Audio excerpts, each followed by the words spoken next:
There is a kind of silence that comes only before something enormous ends. Not the silence of peace, but the silence of a held breath. The pause between the last ordinary morning and the first hour of ruin. On a late summer night, 16 centuries ago, a great city slept beneath that silence. Its people had been hungry for months. Its walls, the proudest in the world, still stood. And somewhere beyond those walls, in the darkness, thousands of men waited for a single gate to open. The people inside that city believed they were safe. They had always been safe. For as long as anyone could remember, for longer than anyone could remember, this city had never fallen to a foreign enemy. It was not merely a city. It was the center of the world, the heart of an empire so vast that a person could walk for months in any direction and never leave it. Its name was spoken with awe from the cold forests of Britain to the burning sands of Egypt. And on this night, that name was about to be broken. This is the story of how the impossible happened, how a city that had stood untouched for 800 years fell in 3 days. How the people who thought themselves eternal learned, in a single terrible dawn, that nothing is eternal. It is a story about pride and hunger and the slow unraveling of a world that no one thought could ever come apart. But to understand how it fell, we must first understand what it was, and why the whole world believed it could never end. Rome. Even now, the word carries weight. Even now, more than 1,000 years later, we use it to mean greatness itself. In the year 400, Rome was not just the largest city in the Western world, it was the idea that held the world together. At its height, the Roman Empire stretched across 3 continents and ruled over perhaps 60 million people, a quarter of all the human beings alive on Earth at that time. Its roads, more than 50,000 miles of them, connected everything, so well built that some are still walked upon today, 17 centuries later. Its aqueducts carried fresh water across valleys and into cities through arches of stone that seemed to defy gravity itself. Its language shaped how people spoke. Its laws shaped how they lived. Its coins passed from hand to hand in marketplaces thousands of miles apart. Its calendar ordered the days of farmers who would never in their lives see the city that gave those days their names. To be Roman was not a matter of blood or birth alone. It was to belong to something that felt less like a country and more like the natural order of the world itself. To live within the empire was to live inside a kind of miracle that no one thought to question because it had simply always been there. A merchant in Gaul could send goods to Syria and expect them to arrive. A citizen could travel 1,000 miles on protected roads, sleeping at way stations along the route, paying with coins accepted everywhere he went. There was law. There was order. There was the deep, unspoken confidence of people who had never known their world to be anything other than permanent. Children were born into it, grew old within it, and died still believing it would outlast the stars. And Rome itself, the city, was the jewel at the center of it all. Close to 1 million people lived there, an almost unimaginable number for the ancient world, a density of human life that Europe would not see again for well over 1,000 years. They crowded into towering apartment blocks, some 5 and 6 stories high, packed into narrow streets that roared with noise from dawn to dark. They gathered in enormous public baths that could hold thousands at once, where the water was heated by hidden furnaces and the marble floors gleamed beneath their feet. They watched chariots thunder around the Circus Maximus, packed shoulder to shoulder with 250,000 other spectators, their voices rising together in a sound like the sea. They walked through forums lined with temples and statues, past columns raised to emperors and gods, beneath triumphal arches carved with the story of victory after victory after victory. Everywhere a Roman looked, stone and marble told the same message. We won, we have always won, we will always win. It was a city that had never learned how to lose. And that, in the end, may have been its greatest weakness. For a people who cannot imagine defeat are a people who cannot prepare for it. Consider what it meant, in that age, simply to be born a citizen of Rome. A child drawing its first breath in a Roman city entered a world of astonishing order. Clean water ran to public fountains at the corner of the street. Grain, subsidized by the state, kept the price of bread within reach of the poor. Courts settled disputes according to written law rather than the whim of the strongest. Soldiers guarded the frontiers 1,000 miles away so that the farmer could sleep without fear of raiders in the night. None of this felt like a gift or an achievement to the people who enjoyed it. It felt like the way the world simply was, as natural and unremarkable as sunrise. That is the deepest danger of any golden age. Not that it ends, but that those living inside it lose the ability to imagine it ever could. But beneath the marble and the confidence, the empire was already changing in ways few people fully understood. Cracks had appeared in the foundation. Not the kind you could see, but the kind that spread quietly, year after year, until one day the whole structure gives way. By the year 400, Rome was no longer even the true capital of its own empire. The emperors had moved their courts elsewhere, first to Milan and later to Ravenna, a small city tucked behind a wall of marshes that made it far easier to defend. The empire itself had been divided in two, east and west, each half with its own ruler, its own court, its own army. The city of Rome remained sacred, symbolic, beloved. Poets still sang of it. Citizens still spoke its name with pride. But real power had quietly slipped away from it, like warmth leaving a body while the face still wears its smile. The city had become a monument to itself, magnificent, revered, and increasingly unable to protect the very people who lived inside it. And along the edges of this vast empire, pressure was building. For centuries, beyond the northern frontier, beyond the great rivers of the Rhine and the Danube, lived peoples the Romans called barbarians. This word did not mean savage, not exactly. It came from the sound the Romans thought foreign languages made. Bar, bar, bar, meaningless babble to their ears. To be a barbarian simply meant to live outside, to be one of those who were not Roman. Among them were the Goths, a people with their own languages, their own kings, their own deep and ancient traditions.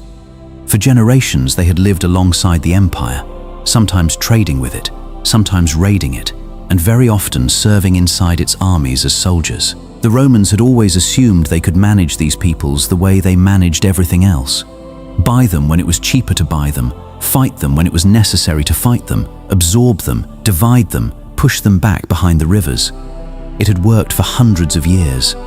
But something was shifting now, far to the east, out on the endless grasslands of Asia. A fearsome people, the Huns, were moving westward.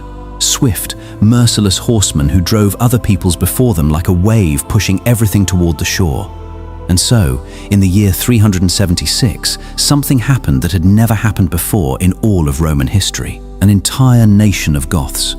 Not a war band, not a raiding party, but a whole people. Men, women, children, the old and the young, tens of thousands of them, arrived on the banks of the Danube and asked to be let in.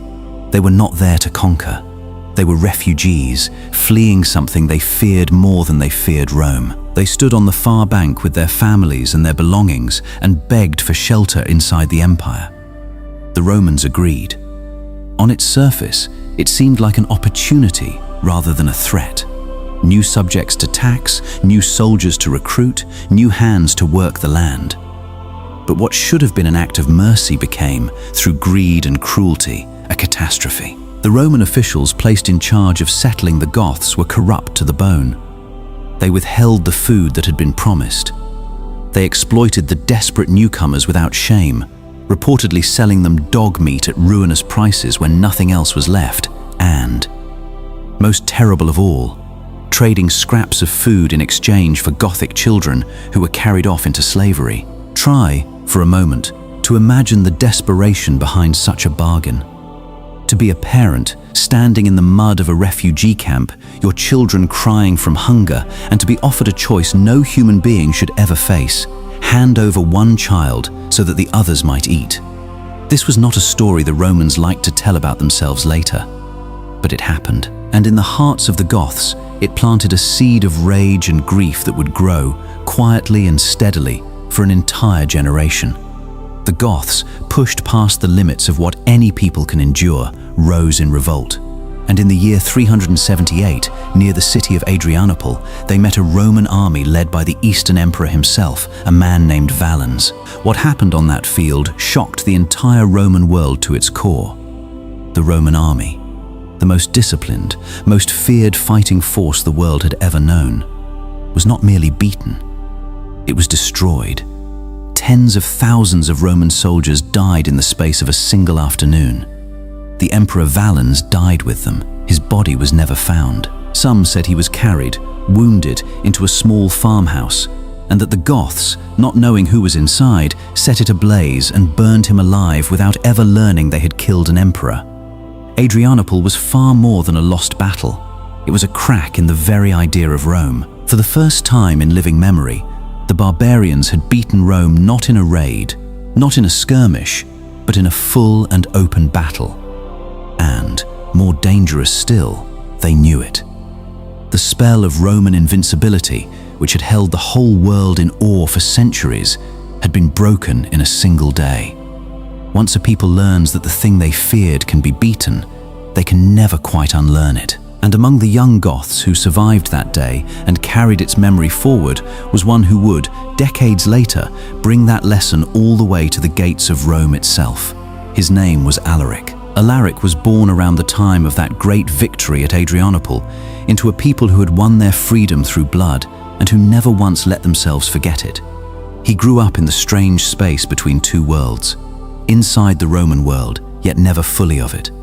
As a young man, he served in the Roman army, leading Gothic soldiers who fought and bled for the empire. He saw Rome from the inside. He learned how Rome made war, how its legions moved, how its commanders thought.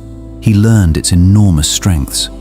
And, just as carefully, he learned its hidden weaknesses. But he learned something else too, something that cut deeper than any battlefield lesson. He learned that no matter how well a Goth served, no matter how bravely he fought or how loyally he obeyed, he would never be treated as an equal by the Romans he bled for.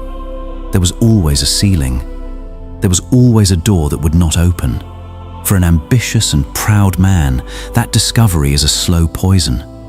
And yet what Alaric wanted, when you look at it clearly, seems almost modest. He was not dreaming of destroying the empire. He wanted land. A place where his people could finally settle and stop wandering. He wanted grain to feed them through the winters. He wanted a recognized position, a proper title, a secure place for his Goths within the Roman system, to be treated not as a problem to be managed and contained, but as a people with a right to exist. Again and again, he sought these things not with the sword, but through patient negotiation.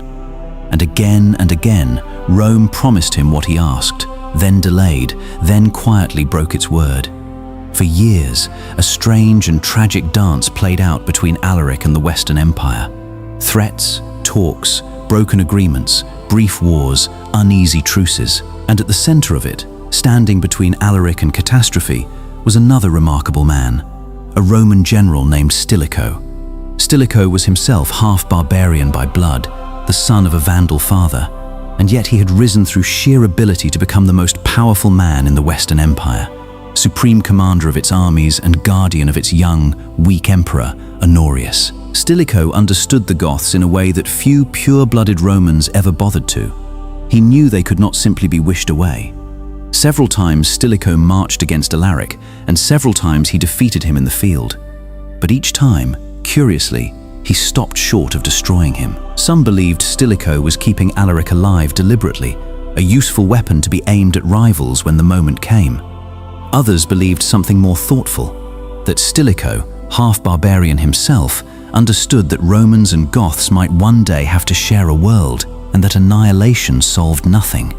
We will never know for certain what was in his mind, because in the year 408, the fragile balance that Stilicho had spent his life maintaining was shattered, not by Alaric and not by any barbarian sword, but by Rome itself. The court at Ravenna was a nest of jealousy and fear.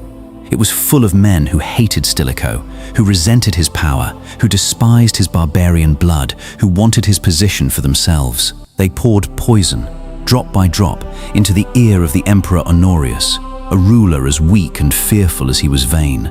They told him Stilicho was a traitor, that he was plotting to seize the throne. that he could not be trusted, and Honorius, too frightened to doubt them, ordered the execution of the one man who might have held the Western Empire together. Stilicho could have fought back. Soldiers were still loyal to him. He could have turned his sword on the court and very likely won. Instead, for reasons we can only guess at, he chose to submit. He was seized and beheaded, and with him died the last real hope of the Western Empire. What happened next crossed the line from tragedy into madness.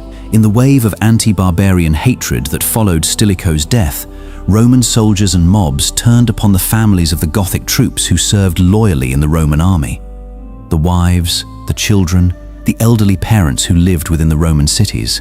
Thousands of these innocent people were massacred in cold blood. It was a betrayal so total, so senseless, so self-destructive that it defies belief even now. And it had one obvious, inevitable result. The Gothic soldiers whose families had been slaughtered, as many as 30,000 fighting men, abandoned Rome in fury and grief and marched straight into the arms of Alaric. In a single stroke of stupidity and cruelty, Rome had taken its most dangerous enemy and handed him a veteran army, forged and hardened in Rome's own service and now burning for revenge. Alaric, stronger than he had ever been, made his move. He gathered his people and marched down into the heart of Italy. And still, this is the part history too often forgets. Even now, he did not truly want to destroy Rome. He came to the walls of the great city, not as a conqueror hungry to burn it to ash, but as a desperate leader making one last attempt to force the deal that Rome, in its blindness, would never freely give him. It is worth pausing on the tragedy of Stilicho, because his fall tells the whole story of Rome's ruin in miniature. Here was a man of immense talent and genuine loyalty, who had defended Italy for decades, who had beaten back invasion after invasion, and whose only true crime, in the eyes of his enemies, was the blood in his veins. Rome had grown so afraid of the barbarian outside its walls that it destroyed the half-barbarian who stood guard upon them. It is a pattern that repeats across the whole sad end of the Western Empire. Again and again, Rome's rulers feared the wrong enemy, struck down their own protectors, and mistook loyalty for treason until there was no one left willing to defend them at all. The first time Alaric surrounded Rome, in the year 408, he did not order a single attack upon the walls. He did not need to. He simply drew his ring of warriors tight around the city and cut off everything that flowed into it. And this was the true genius and the true horror of his method. For all its might, Rome could not feed itself. The nearly 1 million mouths inside its walls depended entirely on grain shipped from distant provinces, carried up the rivers and along those famous roads from the fields of Africa and Sicily. Alaric severed those lifelines one by one, and slowly, inexorably, the greatest city in the world began to starve. The suffering inside the walls deepened week by week into something beyond description. The daily ration of bread was cut, and then cut again, and then cut a third time until it was barely enough to keep a person breathing. The wealthy hoarded whatever they could buy or hide behind locked doors. The poor began to die first, as the poor always do. Quietly, in doorways, in the corners of those roaring streets now grown terribly silent. Disease came close behind the hunger, spreading through a city packed with the weak and the dying. There are accounts, grim, disputed, but stubbornly persistent, that in the very depths of the famine, some among the starving turned to eating the flesh of the dead. Whether every such story is literally true almost does not matter. What they capture is real. A proud people reduced to a condition they could never in their darkest dreams have imagined, trapped inside their own magnificent city, watching it transform around them from the center of the world into an enormous, marble-lined tomb. At last, in desperation, the Roman Senate agreed to pay Alaric an enormous ransom to lift the siege. A fortune so staggering it strains belief. Thousands of pounds of gold, tens of thousands of pounds of silver, thousands of silk tunics, thousands of scarlet-dyed skins, and great quantities of precious pepper hauled all the way from India. To gather such a sum, the Romans were reduced to an act rich with terrible meaning. They stripped the gold and silver from the statues of their own gods, melting down the sacred images that had watched over the city for 1,000 years in order to buy off the man standing at their gates. There is no clearer image of a dying age than a people melting their gods for ransom. Alaric took the payment and withdrew, but the thing he actually wanted, land, grain, a lasting and honorable place for his people, still slipped through his fingers. For the deal did not depend on the starving Senate inside Rome. It depended on the Emperor Honorius, safe and untouched behind his marshes at Ravenna, who blocked every agreement out of pride and stubbornness while the ancient city suffered on his behalf. Twice more, Alaric would come back to Rome. Twice more, agreements were reached and then destroyed by the emperor's arrogance and bad faith. At one point, Alaric, exhausted by the endless treachery, even tried to set up a rival emperor of his own, a puppet who would simply grant him what he asked. Even that did not work. Every road to a peaceful settlement was closed, one after another. And closed not by Alaric's unwillingness, but by Rome's refusal to bend even as it bled. A lesser telling of this story makes Alaric a monster at the gates. The truth is stranger and sadder. He was a man who asked for relatively little, for a very long time, and was refused so many times, so contemptuously, that in the end something inside him simply broke. And so, in the summer of the year 410, Alaric came to Rome for the final time. There would be no more embassies. There would be no more promises to be broken. On the night of August the 24th, in the year 410, the great Salarian gate on the northern side of the city swung silently open. To this very day, no one knows for certain whose hands opened it. Some said it was slaves within the walls, seizing their one chance at freedom. Some said it was ordinary citizens who simply could not bear another hour of the hunger. Some said it was a wealthy Roman woman, moved to unbearable pity by the suffering of the poor around her, who chose surrender over the slow death of the city. Whoever it was, and whatever their reason, the result was the same. In the darkness, the gate stood open, and through it the Goths poured into Rome, for the first time in 800 years. Since a half-legendary raid by Gauls in the distant dawn of the Republic. A foreign army walked freely through the streets of Rome. The thing that could not happen, the thing that no living person had ever truly believed could happen, had happened. The eternal city had fallen. Picture, if you can, an ordinary family caught inside those walls during the siege. A mother, a father, two small children, no different from families in any age. In the first weeks, they tightened their belts and told the children that this would pass, as hard times always had before. In the second month, the father gave up his own share of bread so the little ones could eat. By the third, the mother had sold everything the family owned for a single sack of grain, and the children had grown too weak to cry. Multiply that one family by 100,000, by 500,000, and you begin to grasp what a siege truly is. It is not soldiers on walls. It is quiet rooms and failing strength, and parents watching helplessly the thing no parent should ever have to watch. What followed were 3 days that would echo across the world for centuries. The Goths moved through the streets, taking whatever they could carry away. Palaces that had stood for generations were stripped bare of their treasures. The homes of the wealthy were emptied of gold and silver and silk. Fires broke out here and there, and some great and ancient buildings burned, their smoke rising over the rooftops for all the surrounding countryside to see. For the people of Rome, it was a nightmare beyond comprehension.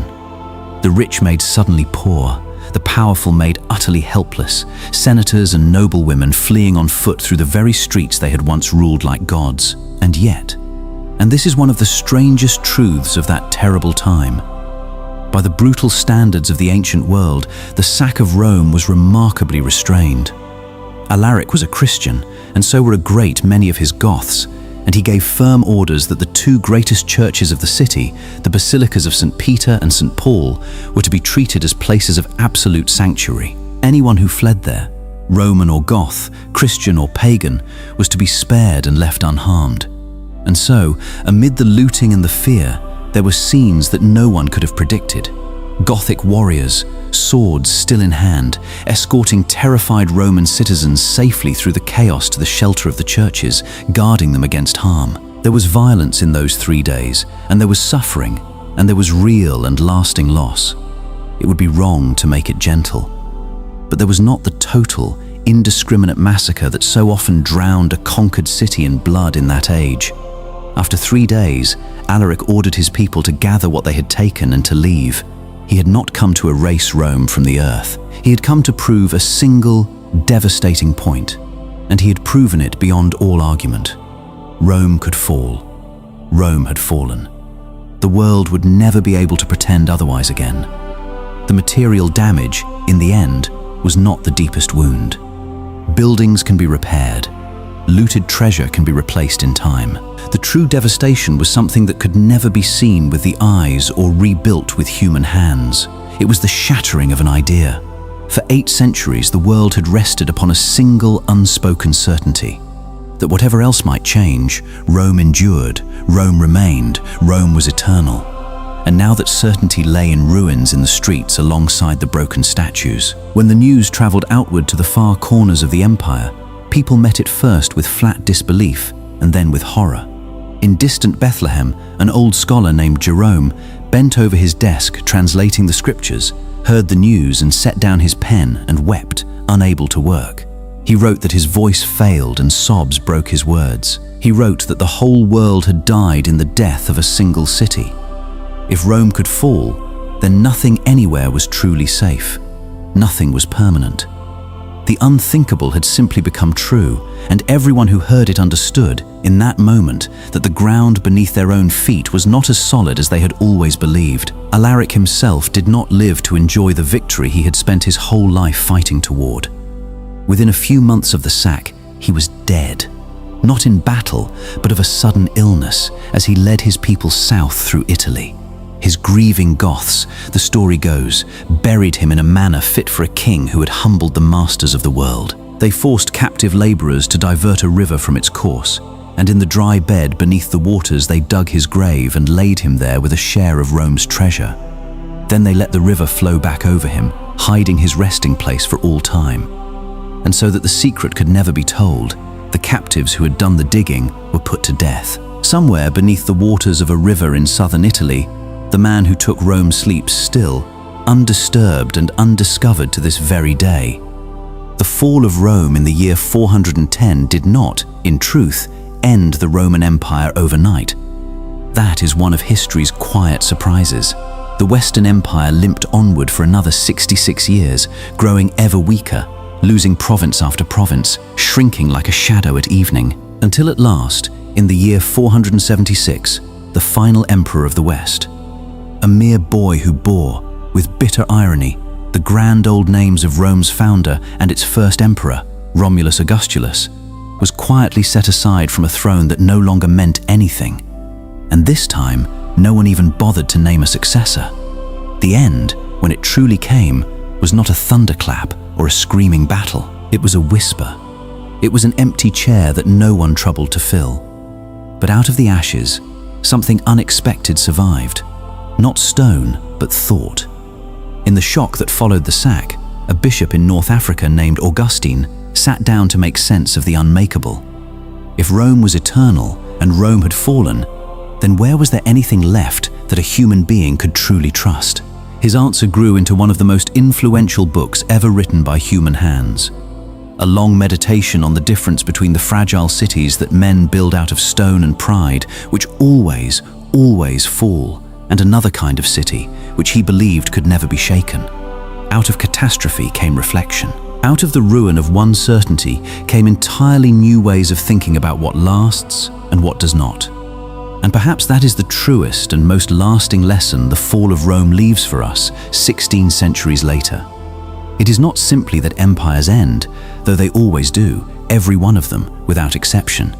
It is something quieter and closer to home. It is that the things we are most utterly certain will last forever are often the very things most quietly preparing to surprise us.